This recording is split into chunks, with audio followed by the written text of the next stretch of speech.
سیدنا مقداد بن اسود رضی اللہ عنہ سے مروی ہے، وہ کہتے ہیں کہ رسول اللہ صلی اللہ علیہ وآلہ وسلم نے فرمایا، روئے زمین پر اینٹوں والا گھر بچے گا نہ خیمے والا، مگر اللہ تعالیٰ اس میں کلمہ اسلام کو داخل کر دیں گے۔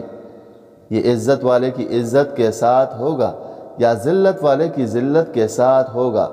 اس کی تفصیل یہ ہے کہ اللہ تعالیٰ بعض لوگوں کو اس طرح عزت دے گا کہ ان کو اہل اسلام بنا دے گا، اور بعض لوگوں کو اس طرح ذلیل کرے گا کہ وہ بھی بالآخر اس کے مطیع ہو جائیں گے۔ سیدنا عروہ سے مروی ہے، وہ کہتے ہیں ہم نبی کریم صلی اللہ علیہ وآلہ وسلم کا انتظار کر رہے تھے۔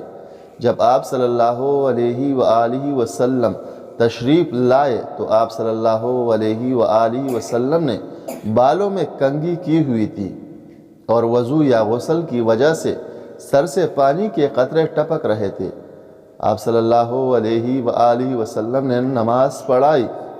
جب نماز سے فارغ ہوئے تو لوگ آپ صلی اللہ علیہ وآلہ وسلم سے سوال کرنے لگے کہ اے اللہ کے رسول، کیا اس طرح کرنے میں ہم پر کوئی حرج ہے؟